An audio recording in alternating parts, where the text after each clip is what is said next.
जय माता दी दोस्तों, कैसे हैं आप सब। दोस्तों बात कर रहे हैं 5 और 6 मार्च की कि ये 2 दिन मकर राशि वालों के लिए कैसे रहने वाले हैं। इन 2 दिनों में मकर राशि वालों को क्या खुशखबरी सुनने को मिल सकती है, किन बातों में इन्हें सावधानी रखनी चाहिए।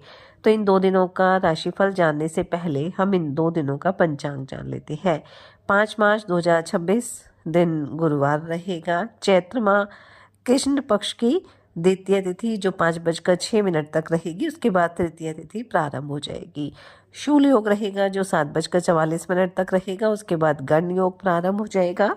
उत्तरा फाल्गुनी नक्षत्र रहेगा जो 8:18 तक रहेगा, उसके बाद हस्त नक्षत्र प्रारंभ हो जाएगा। चंद्रमा कन्या राशि में रहेंगे। अभिजीत मुहूर्त का समय रहेगा 12:09 से 12:56 तक। राहुकाल का समय रहेगा दोपहर 2 बजे से 3:28 तक। अब बात करते हैं 6 मार्च की। 6 मार्च 2026 दिन शुक्रवार रहेगा। चैत्र माह कृष्ण पक्ष की तृतीय तिथि जो शाम 5:56 तक रहेगी, उसके बाद चतुर्थी तिथि प्रारंभ हो जाएगी।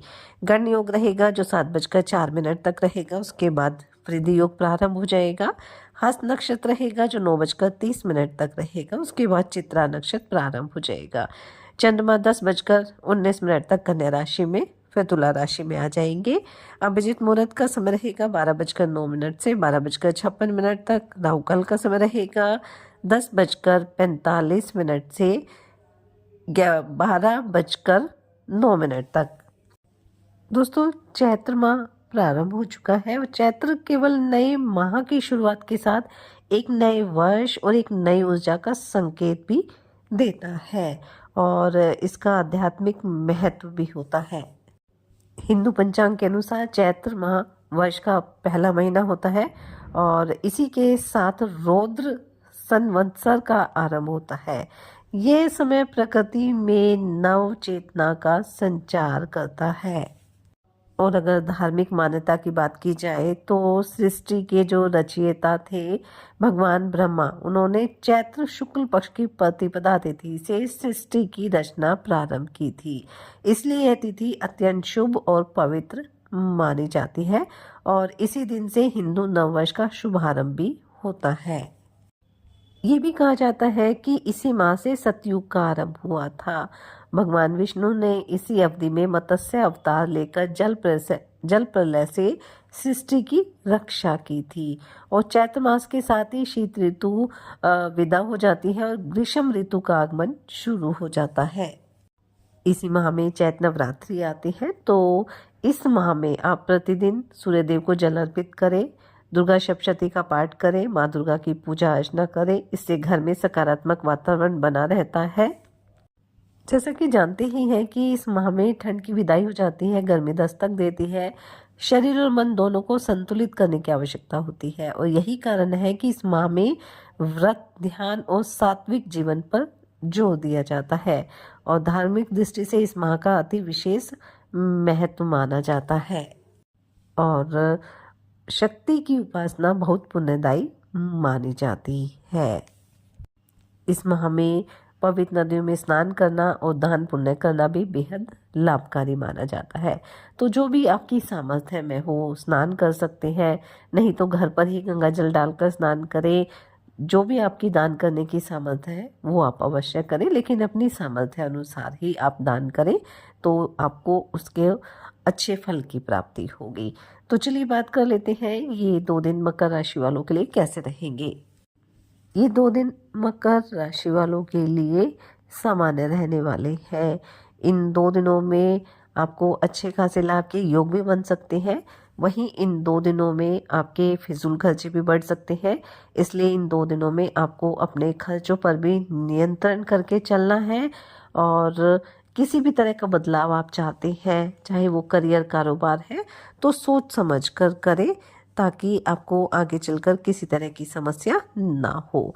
कारोबारियों के लिए 2 दिन अच्छे रहेंगे, खासतौर से अगर विदेश से आपका कारोबार है तो आपको कोई अच्छी खबर सुनने को मिल सकती है। इन 2 दिनों में आप अपने रहन सहन के स्तर में भी बदलाव लाने के प्रयास करेंगे। आप कुछ खरीदारी भी कर सकते हैं, लेकिन किसी भी तरह की खरीदारी करने से पहले आपको अपने बजट का ध्यान अवश्य रखना चाहिए। दान पुण्य के कार्यों में भी काफ़ी रुचि रहेगी। दान पुण्य के कार्यों में बढ़ चढ़ कर आप हिस्सा लेंगे। धर्म कर्म में भी आपकी काफ़ी रुचि रहने वाली है। किसी ज़रूरतमंद व्यक्ति की मदद भी आप कर सकते हैं और इससे आपके मन को सुकून मिलने वाला है।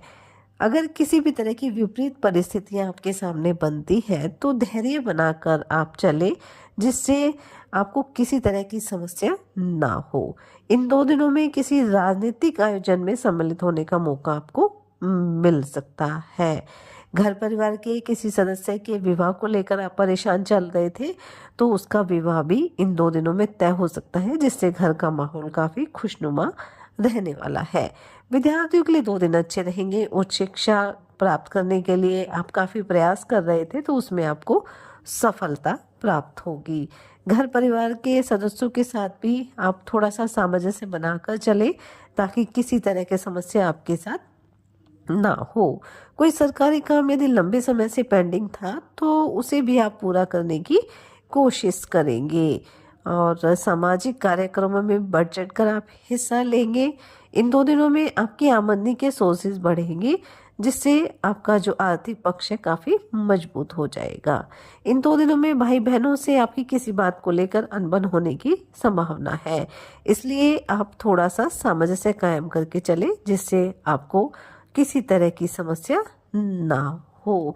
दाम्पत्य जीवन आपका सुखद रहने वाला है, लेकिन इस बात का ध्यान रखें कि जीवन साथी से बात करते समय आप कोई भी ऐसी बात ना बोले जिससे आप दोनों के बीच लड़ाई झगड़ा हो जाए। इसलिए थोड़ी सी समझदारी से आपको चलना है, ताकि आपके रिश्ते जो है वो मजबूत बने रहे।